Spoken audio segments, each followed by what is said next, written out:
Can animals sense what humans can't?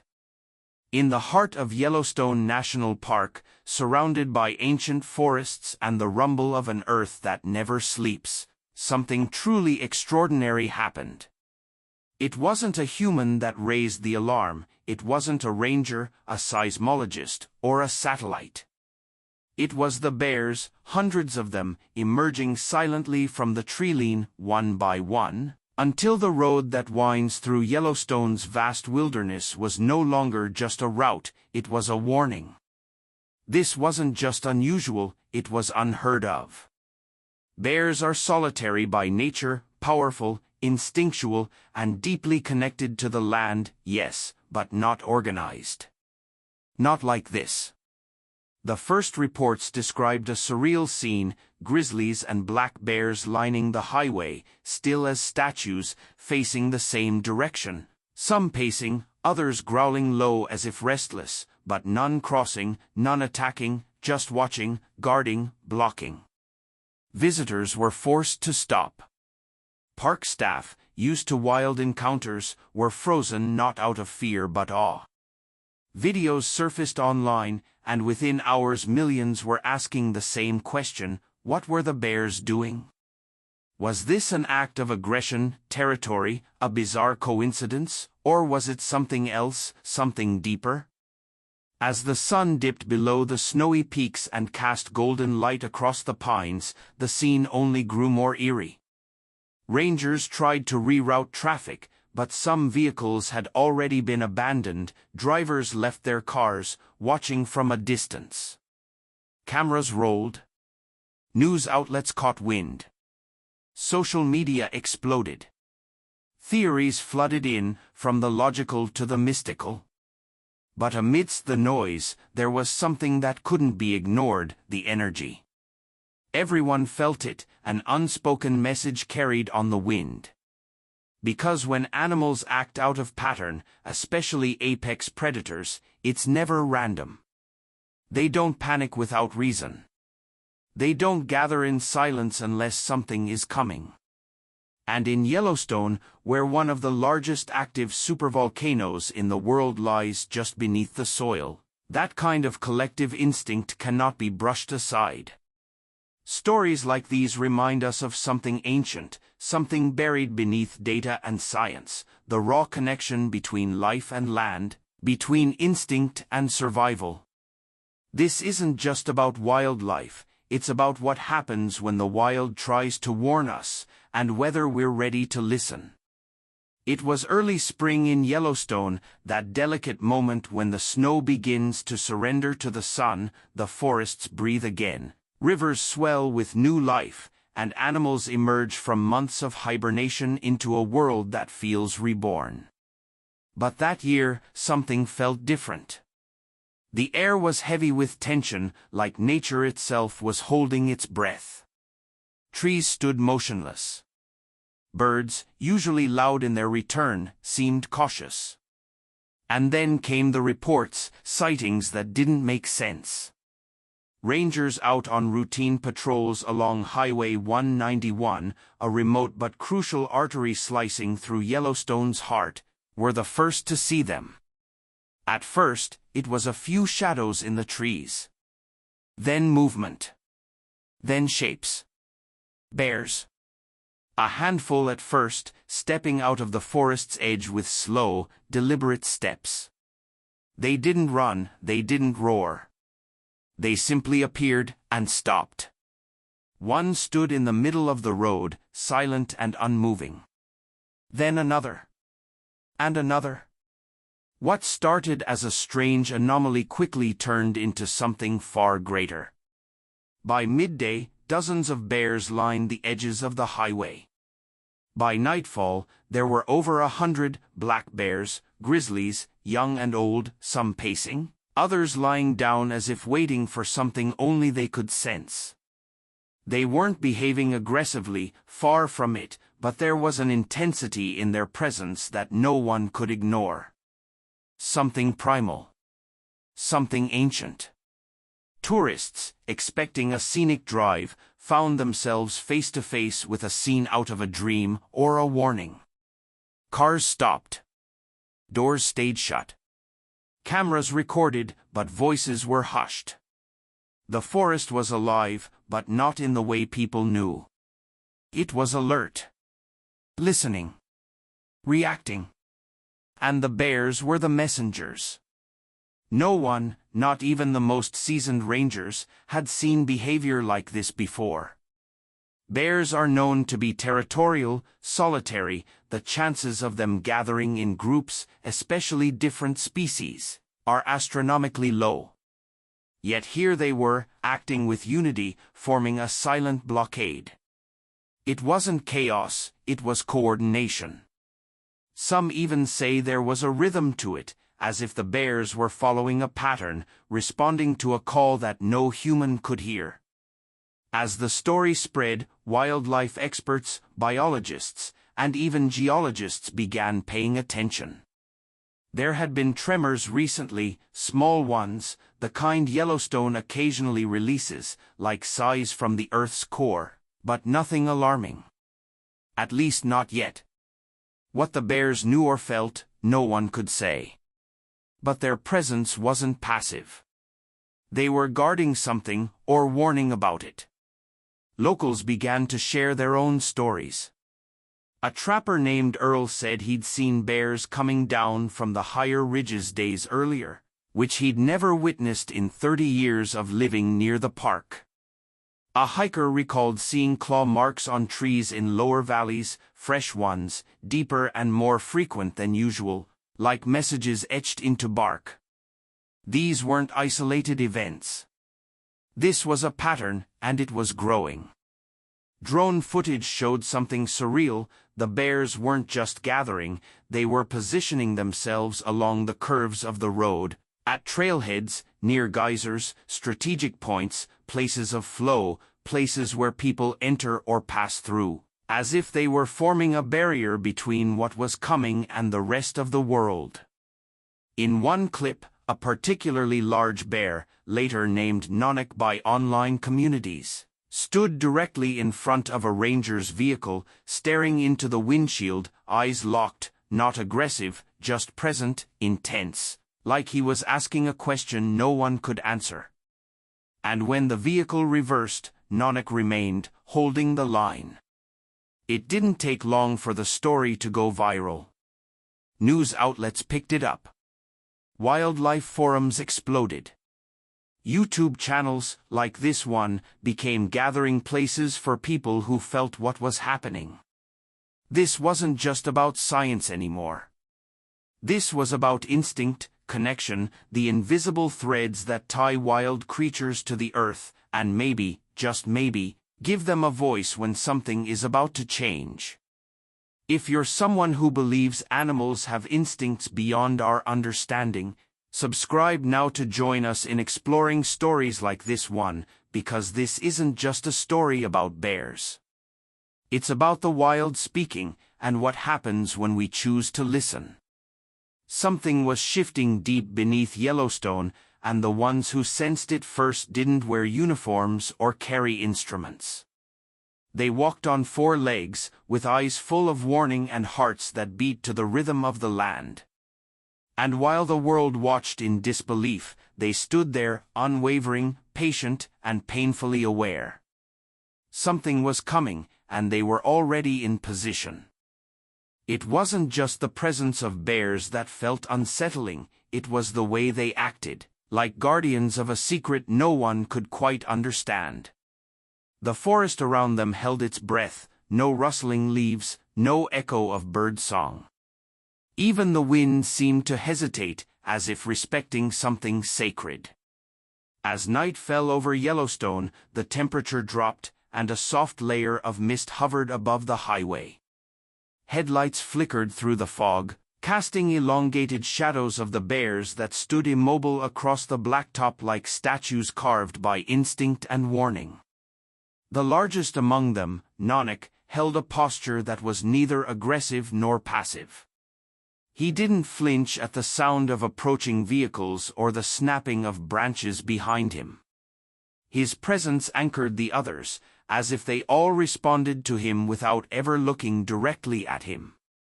Something primal connected them. This was not random movement, this was not migration or survival instinct.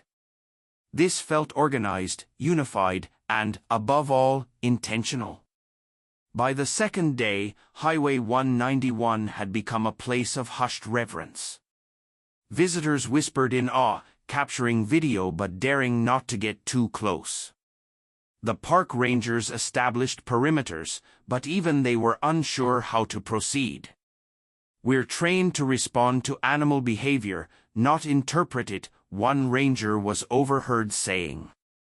But what they were witnessing wasn't just animal behavior, it was an act of wild communication, a warning that came not in words but in presence. The animals of Yellowstone are deeply rooted in the rhythm of the land, their lives are tied to seasonal patterns, subtle shifts in temperature, barometric pressure, and vibrations beneath the earth. In a world increasingly disconnected from nature, these creatures remain tuned to frequencies we no longer hear.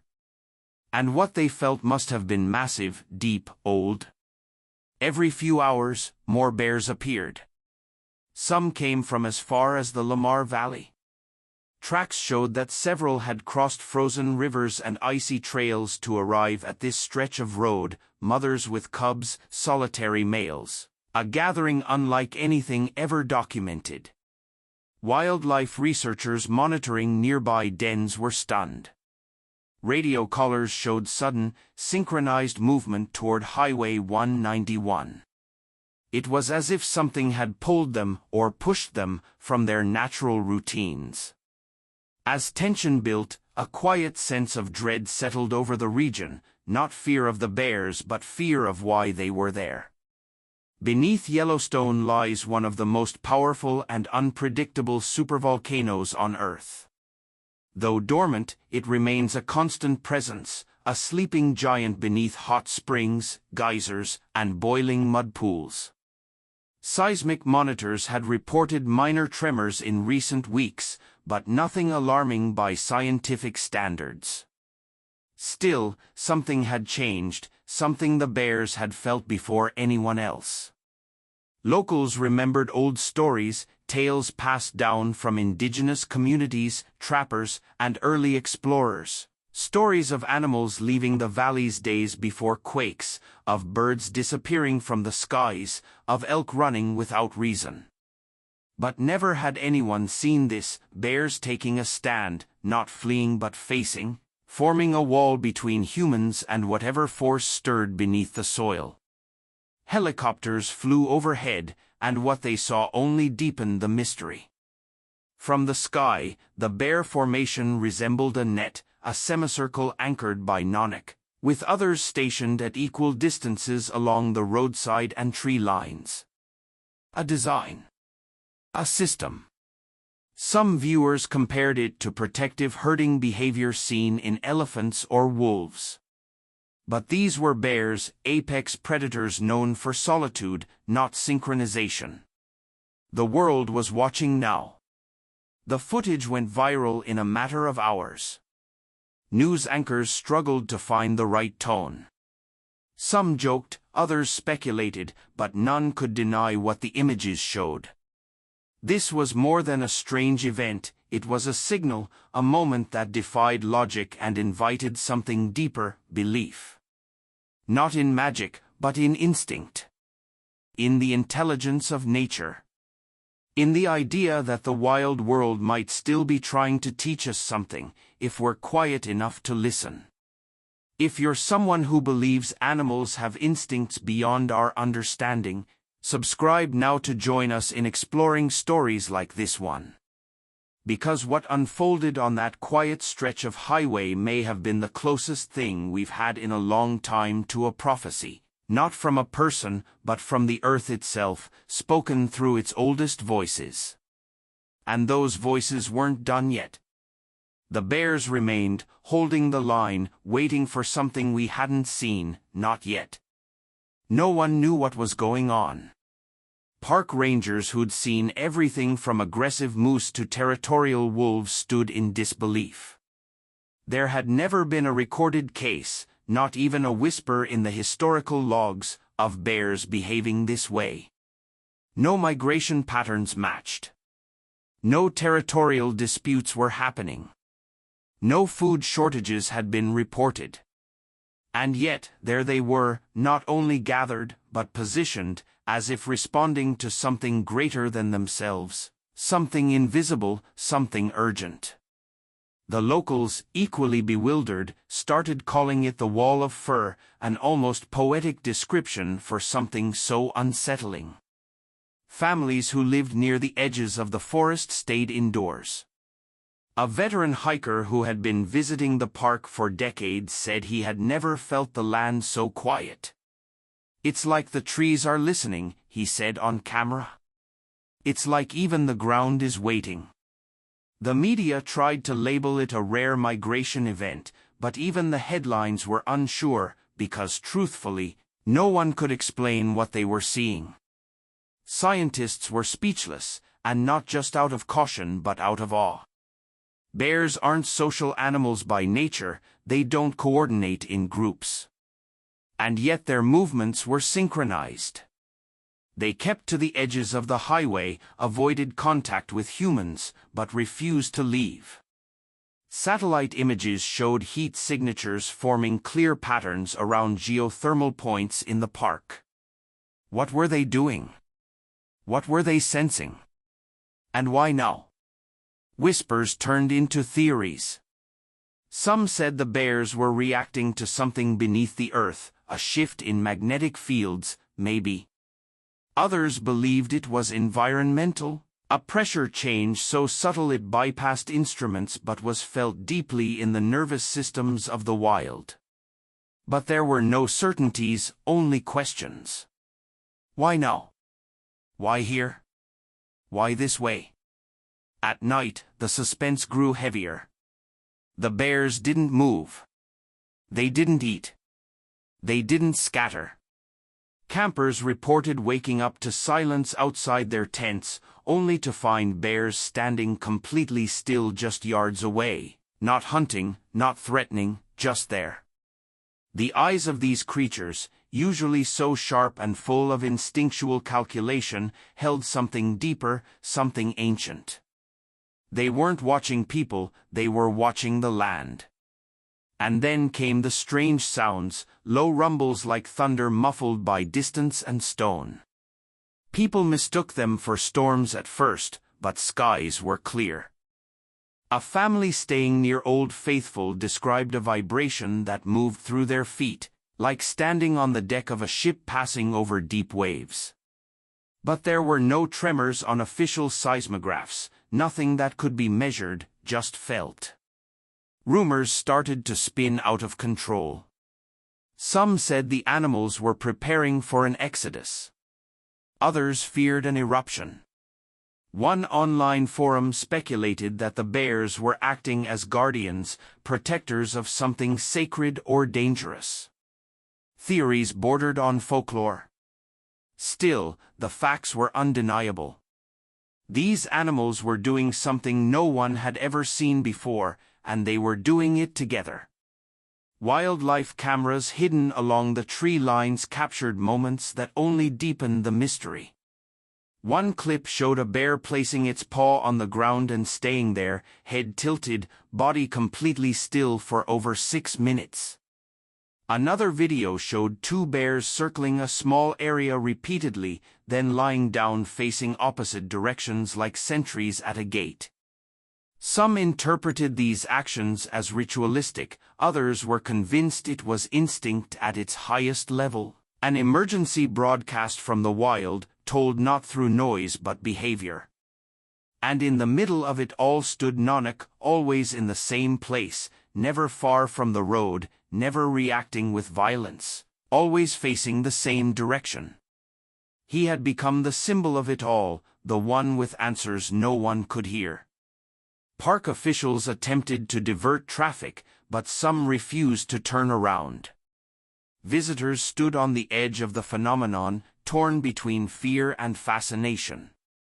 Something was coming.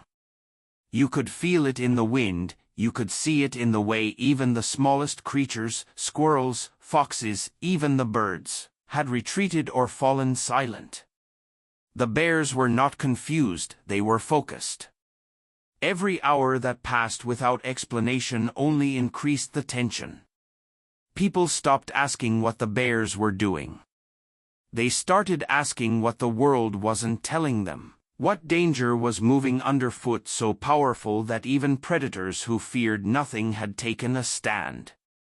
The suspense was no longer just about the bears, it had become something bigger. A sense that the wild was trying to pull a fire alarm we didn't know how to hear. And still, they waited, in formation, in silence, on the edge of something no one could name. Not yet. Some people were scared. Others couldn't look away. The atmosphere surrounding Yellowstone had shifted into something that felt more like a collective hallucination than a natural event. People stood frozen at the edges of roads and trails, whispering to each other like they were in a cathedral. What were they witnessing? What were they feeling? And why did it feel like the forest itself was holding its breath alongside them? The presence of the bears wasn't chaotic. It wasn't violent. It was quiet, composed. But it was also heavy, like a weight pressing down on everyone who stepped into that space.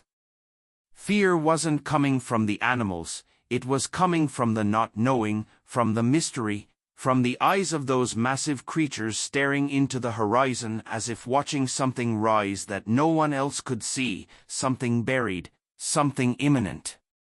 Families who had planned spring break road trips through Yellowstone turned their cars around, no longer interested in sightseeing. Others stayed, captivated, compelled, unable to pull themselves away from the growing feeling that this was no ordinary moment. And as the hours stretched into days, that feeling only grew stronger. It became more than curiosity. It became emotional, existential. A sense that nature had begun a conversation in a language we used to understand and had forgotten. Even among the park rangers and wildlife specialists, emotion ran high. Some felt deep concern, others spoke openly about the awe and reverence they felt witnessing such unity among solitary predators.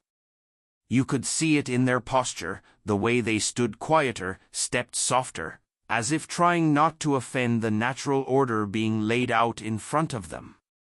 One ranger described it as standing in the middle of something ancient and sacred, and knowing you're the outsider. Theories started to multiply fast.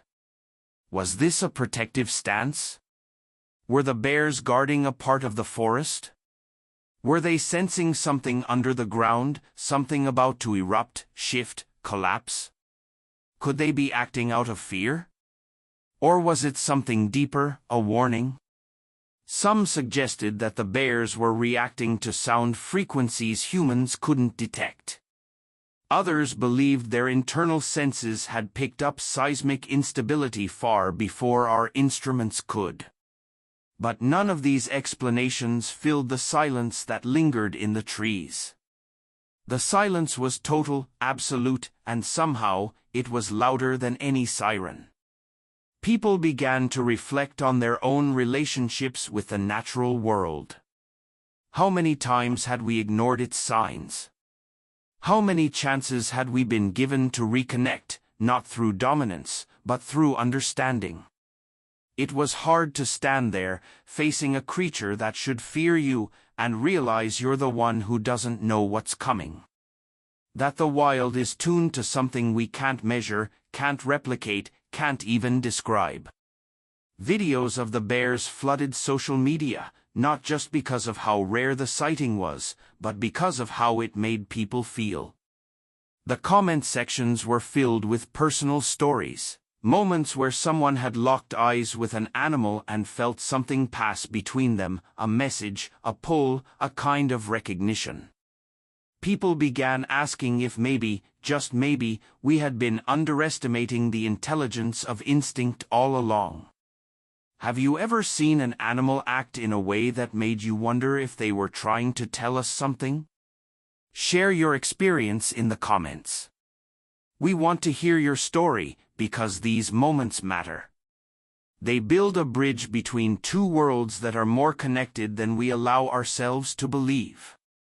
A woman named Clara, who had traveled from Utah to visit the park, described standing 20 feet from a bear and feeling her entire body go still, not from fear, but from alignment.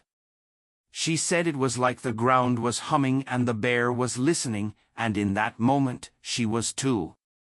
A family from Canada told reporters they watched a group of bears gather around a hot spring, sit down, and remain there for almost an hour, eyes fixed on the water as if watching it, waiting. These weren't isolated cases, and the emotional response of those present was just as consistent as the behavior of the animals. People wept. Some prayed. Others stood completely still for hours, unable to speak. When the heart recognizes something beyond the mind's understanding, it leaves you quiet. And Yellowstone had become a sanctuary of quiet. What made it even more overwhelming was the sense of choice. These animals were not trapped, injured, or manipulated. They came of their own will, stayed by their own sense of urgency, and not once did they break that invisible boundary. They weren't acting out of confusion. They weren't panicking. They were holding a space, one that humans had stumbled into, unsure of what came next. And yet, as emotional as it all felt, there was also a growing tension just beneath the surface, a question no one could answer. But everyone felt building inside them. If the bears were trying to tell us something, what would happen if we ignored it? Then it happened. Just 2 days after the bears first began appearing along Highway 191, the ground beneath Yellowstone whispered its first audible warning. The seismic monitors, which until then had shown only faint murmurings, suddenly began to twitch.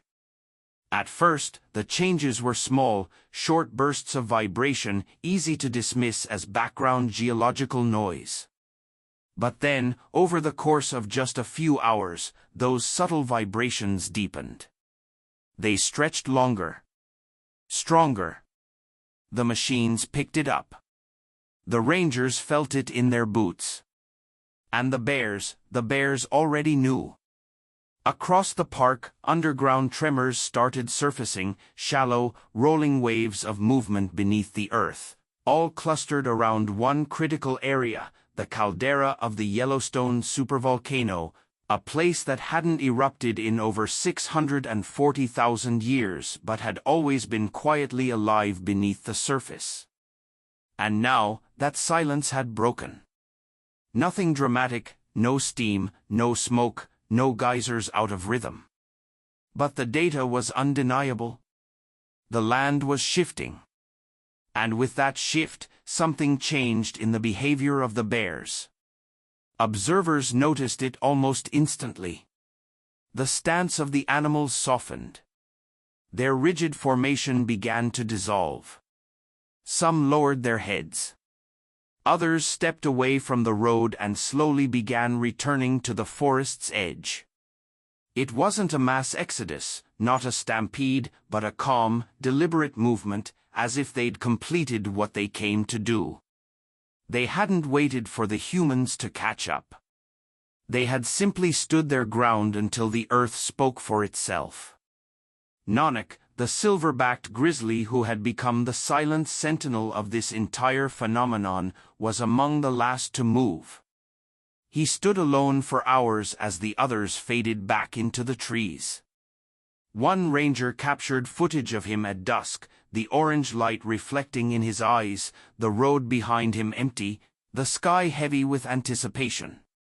And then, just before darkness swallowed the horizon, Nanak turned without a sound and disappeared into the forest. What followed was an eerie quiet, a pause, a moment when the land, the sky, and every living thing seemed to be listening for what came next.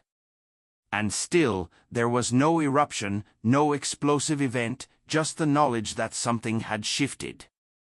The crust of the earth had exhaled, and in doing so, it had validated everything the bears had tried to show us. Scientists scrambled to understand the data. The tremors weren't catastrophic, but they were unusual, a cluster of shallow quakes, all within proximity of the volcanic system. Geysers surged with slightly more force, thermal pools changed color, gas emissions spiked in places usually dormant. Nothing that warranted evacuation yet, but enough to raise alarms in rooms where silence once reigned. And outside those rooms, the public held its breath. Videos of the bear's departure began circulating online, paired with the new seismic data, and theories spread faster than ever. People questioned why the animals had appeared days before the tremors began, why they'd stood in stillness until the exact moment the earth stirred, why they left just as the pressure started to release beneath the park's fragile surface. Was it timing, coincidence, or were they listening to something we still don't know how to hear? Local communities around Yellowstone reacted with a mix of anxiety and reflection. Some people packed emergency kits, others lit candles in windows. A few even returned to the road where the bears had once stood, hoping to see them again, not out of fear, but longing, as if those creatures had come down from the forest to stand between humanity and the earth's unrest, if only for a brief moment. A living wall of instinct, warning, and wisdom. The scientific world struggled to explain it. Some geologists admitted they couldn't ignore the timing. Ethologists, experts in animal behavior, proposed that perhaps the bears were responding to microseismic vibrations imperceptible to human ears but sensed through their bodies, the kind of signals that vibrate through bone, through paw pads pressed to soil, through the nervous system of a species deeply bonded to the land. And then there were the others, those who didn't need instruments or equations to believe, those who had seen it with their own eyes, who had felt it in their chest, standing on the side of the highway, watching a bear stare into nothingness with the full weight of ancient memory behind its gaze. These people didn't need further proof. They knew what they saw. They knew what they felt. And sometimes, feeling is all that's left when the earth begins to move.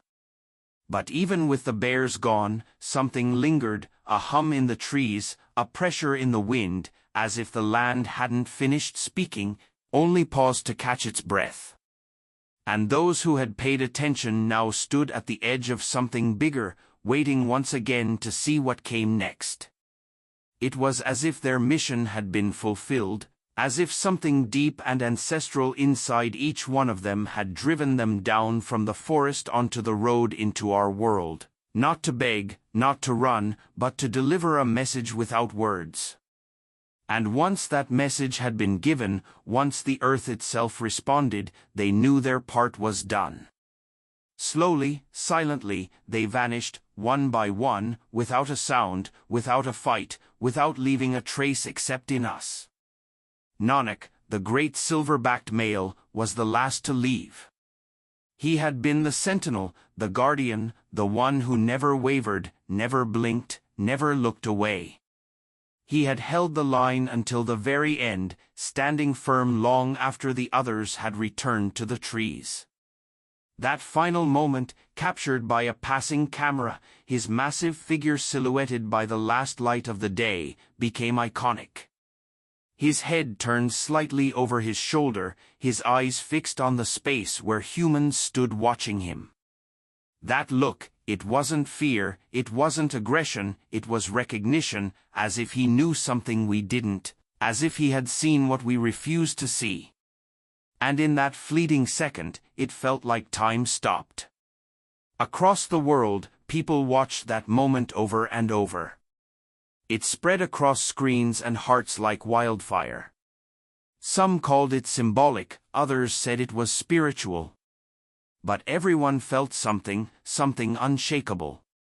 The image of a wild creature so powerful, so free, so entirely untamed choosing to stop, to look back, to acknowledge us. It shook people in a way no earthquake ever could because it reminded us of how small we really are and how much we still don't understand. That moment created a wave, not just of curiosity, but of reflection. Viewers from every corner of the world began writing about their own experiences: the fox that stared too long, the bird that returned every season to the same windowsill, the dog that sensed illness before any doctor could. These weren't random stories, they were fragments of a truth we've always known but often ignore. Animals are connected to something we've long been disconnected from.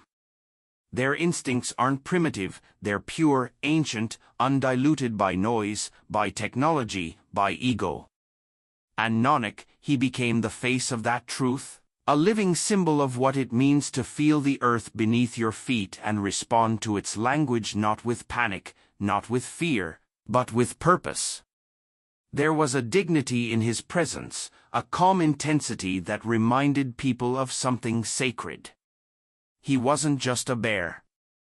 He was a messenger, a guardian of the threshold between our world and the wild. And when he looked back that final time, it was almost as if he was asking one final question: will you listen now?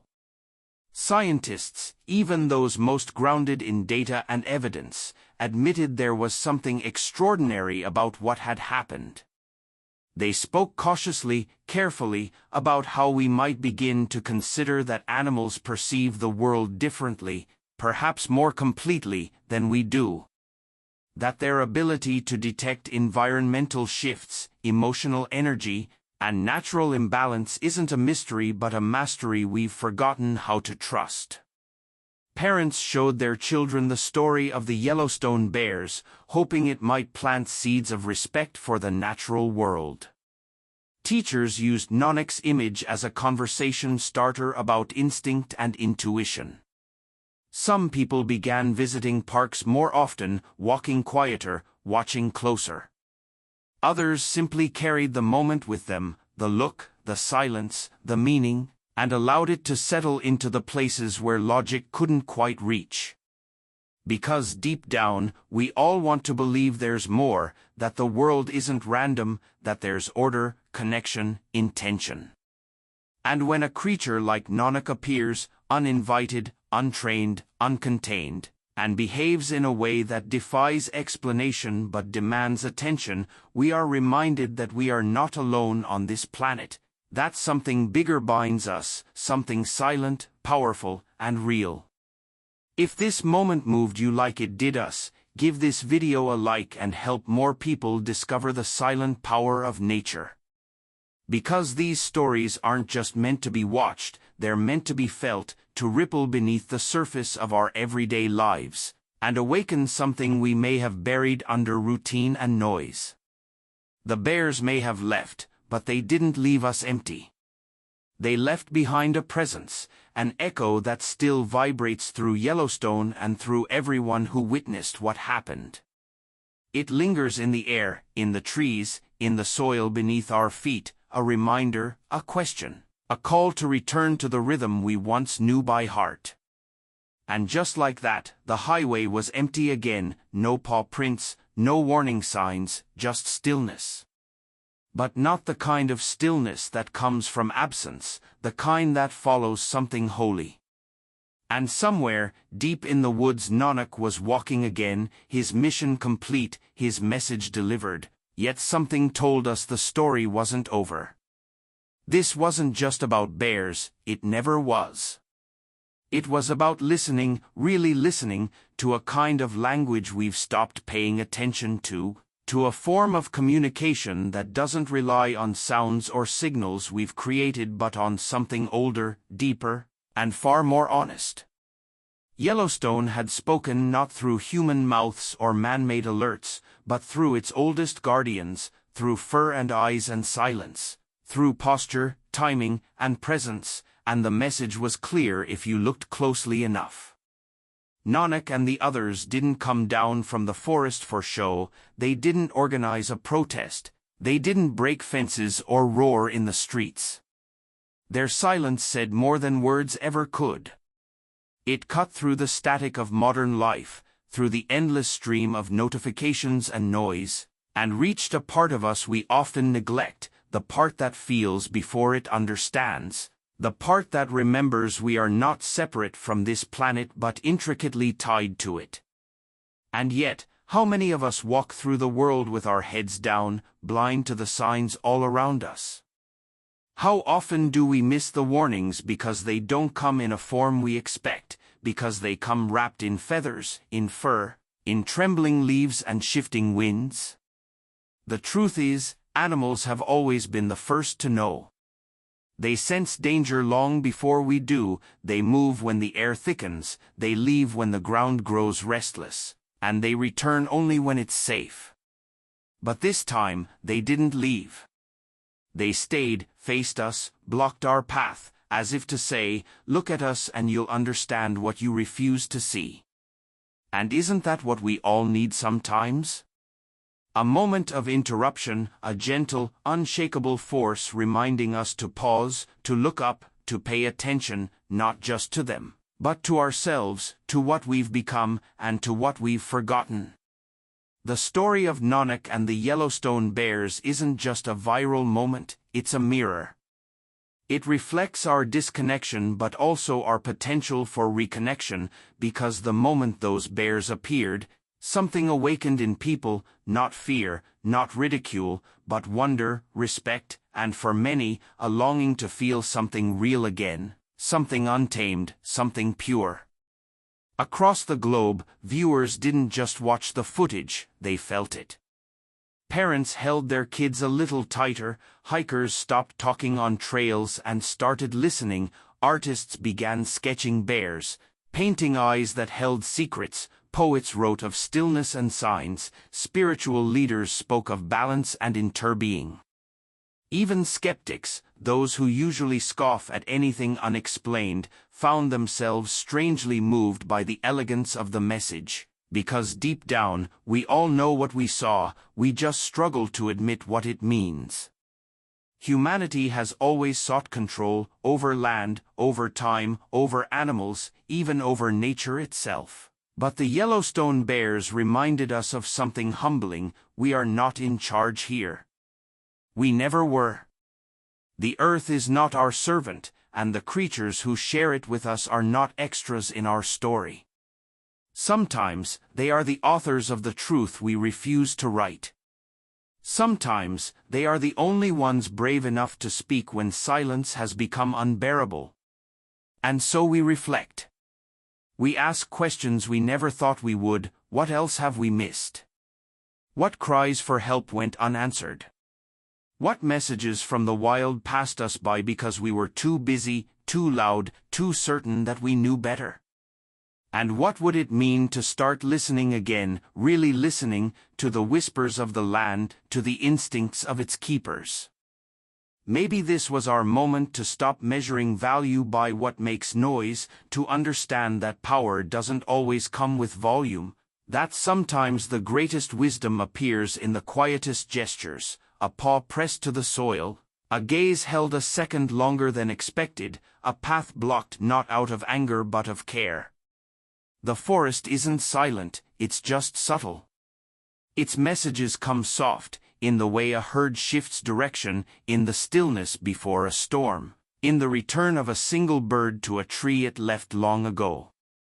And when those messages are ignored, the consequences don't always come immediately, but they come.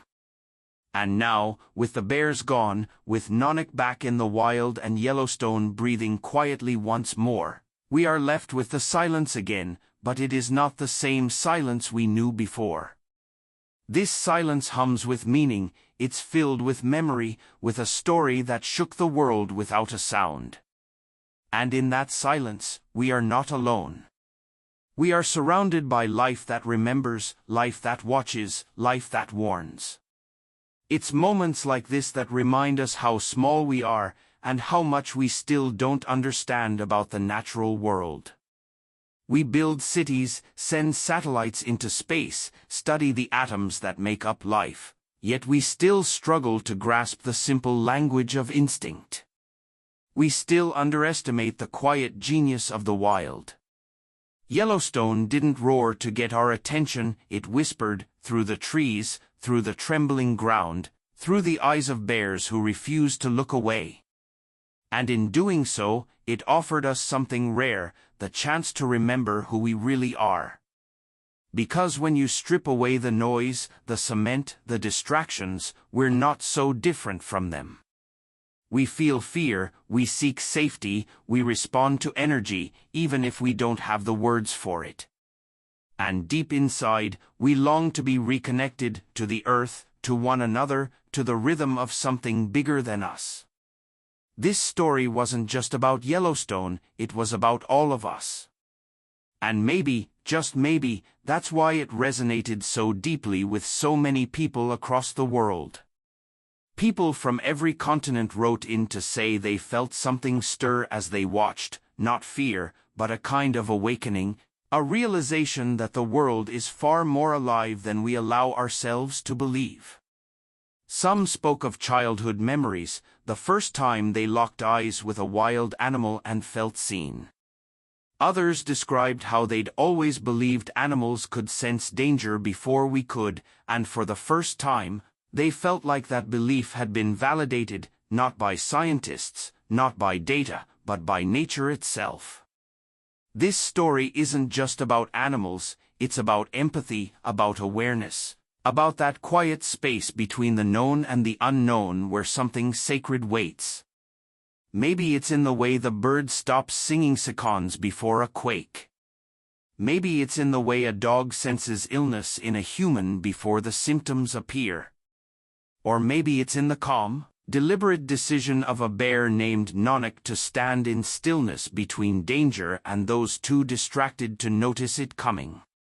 And that's where you come in.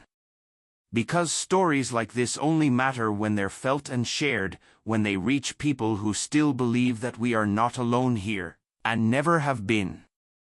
People who carry a wildness in their hearts even if their feet stand in cities. People who feel something shift inside them when they hear the wind rustle through leaves or see the eyes of an animal that doesn't speak their language but says everything. Where in the world are you watching this story from? Let us know in the comments. We're building a global community of wild-hearted souls, a tribe of listeners, observers, protectors of the quiet signs. You don't need to live near Yellowstone to feel connected to it. You don't need to be a scientist to respect the way the earth speaks. All you need is to be open, curious, willing to believe that sometimes the most important warnings don't come with sirens or flashing lights but with fur, with silence, with a gaze held just long enough to make your heart ache. The power of this story doesn't end when the video does. It continues every time someone chooses to walk a little slower through the woods, to pause when they see something move in the trees, to wonder, really wonder, why, what that animal might be feeling, sensing, knowing. To realize that maybe we're not the ones watching nature, maybe it's been watching us all along. That's the kind of connection that doesn't fade, it grows. It lives in the choices we make, in the empathy we practice, in the silence we begin to cherish. And when more people feel that, when more people begin to remember, the world changes, not with explosions or declarations, but with awareness, with a shift so gentle it's almost imperceptible, but it matters. And that's why you're here. Because if you've made it this far into the story, you're not just a viewer. You're part of something greater. You're part of the reason stories like this can reach more hearts, can restore wonder, can rebuild trust in the invisible threads that bind us to every living thing on this planet. You are one of the reasons nature still speaks, because someone is still willing to listen. And maybe, just maybe, if enough of us listen, we won't need another moment like this to remind us. Nature doesn't always shout. It doesn't wave flags or send thunder to our doors.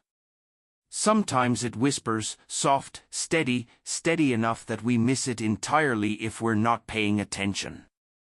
But other times, it gathers its strength and places it gently in front of us. And when it does, we're given a choice: look away and forget, or stop and feel everything. Yellowstone gave us that moment, not in chaos, not in flames, but in the stillness of hundreds of bears standing, not for themselves, but for something greater. It's easy to miss the sacred when it wears the skin of the ordinary, a rustle in the leaves, a pause in the wind, a gaze that lasts too long. But what if those moments weren't random? What if they were invitations? What if nature has always been trying to reach us, not to impress us, not to dominate us, but to remind us of what we carry inside, that same wild pulse, that same intuition, that same ancient knowing that we've buried under convenience and distraction? The bears didn't roar, they didn't charge, they simply stood as if their bodies were bridges between worlds, the instinctual and the intellectual, the primal and the modern, and in doing so, they gave us a mirror not to scare us but to awaken us, to show us how far we've drifted and how deeply we still long to return. Return to feeling, to listening, to believing that not everything has to be proven to be real. Some things just are, and their truth lives in the weight they place on your heart. When Nuke turned to look back, he didn't ask us for anything, he didn't plead or point, he just was, present, immense, alive in a way that made us feel more alive. And that's the beauty of it all: nature doesn't beg, it invites. It whispers softly until you're quiet enough to hear. And sometimes, when the whisper isn't enough, it stands still in the middle of a highway with eyes full of stories we haven't learned how to read yet. How many other stories have passed us by? How many signs have we stepped over on our way to something more important? How many animals have spoken in the only language they know, hoping we'd slow down just enough to understand? This wasn't just about Yellowstone. This was a lesson written in fur, in silence, in instinct, a lesson about presence, about reverence, about respecting what we don't yet comprehend and loving it anyway. There's something profoundly hopeful in what happened because it means nature hasn't given up on us. Despite everything, despite our noise, our negligence, our tendency to forget, it still shows up. It still offers. It still trusts that we're capable of remembering who we are, that we can return, that we can wake up. And that's the part that lingers, not just the power of the bears, but their patience. They waited, gave us time, gave us space, let us come to the edge of the mystery and look inside. And now that we've seen it, we carry it, not just as a memory but as a responsibility. Because this story didn't need a volcanic eruption to matter. The earth didn't split open, there were no flames, no ash, no catastrophe. Just tremors, just instinct, just wild hearts moving in perfect silence. And that was enough to shake us, maybe more than any explosion ever could. Let's be honest, in a world that moves so fast, where attention lasts seconds and content fades by the minute, something about this moment endured. It carved itself into people's memory, not because it was loud but because it was true. It reminded us that wonder still exists, that mystery still breathes beneath our feet, that the world hasn't lost its soul, we've just stopped listening for it. But now we've heard it, even if only for a second, even if only through a screen. We felt it, that hum beneath the story, that quiet urging to slow down, to feel more, to believe again in the things we can't fully explain. And maybe, just maybe, that's where change begins. So let's promise ourselves something, that the next time nature speaks, whether in silence or thunder, we won't ignore it. That when the animals step forward with their messages, we won't dismiss them as chance or coincidence. That we'll stop, look, and let the moment hold us. Because the more we do that, the more we remember what it means to be truly alive. Let's make sure we always do. If this story touched something inside you, if even for a brief second your heart beat a little slower, your breath caught, your eyes held on to a moment longer than usual, then don't leave just yet. What happened here in Yellowstone isn't the end of something, it's the beginning. The beginning of remembering what it feels like to witness the untamed speak in its own language. The beginning of tuning in to the subtle signals we've been trained to ignore.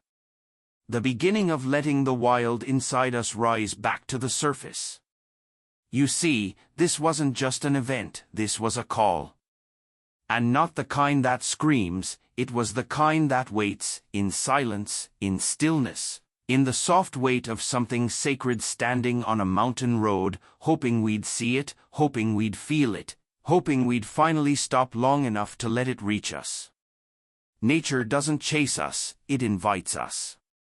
It offers these rare moments like open doors, and it's up to us to step through them. That's why this space exists. That's why you're here.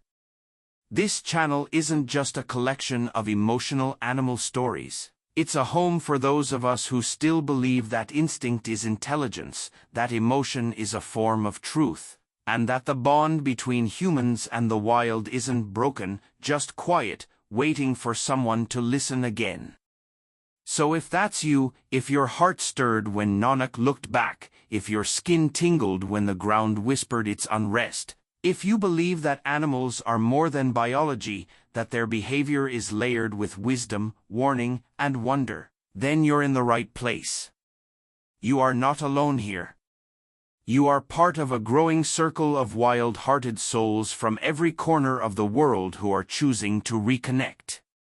Tap that subscribe button now and turn on notifications because this isn't the last story. In fact, another one is already waiting for you, just one click away. And it's just as real, just as raw, just as full of the quiet magic that keeps us human. The kind of story that doesn't just pass the time, it shifts something inside you. It makes you see the world a little differently. It makes you feel more. There are still animals out there living through impossible moments, creatures standing on the edge of survival, of change, of connection. Their stories are happening right now, often unseen, unheard, unloved, but not anymore. Not if we keep paying attention. Not if we keep sharing. Not if we keep showing up together to listen, to learn, to feel. And if you've been here through this entire journey, from the first bear on the road to the last whisper in the trees, that means you felt it too. That flicker in your chest. That pull towards something ancient. That sensation that this story, this wild, wordless story, said something real. Maybe something you didn't even know you needed to hear. Let that stay with you. Keep that with you. Because every time you come back here, every time you click play on another story, you help give a voice to the voiceless. You help turn a moment of instinct into a movement of awareness.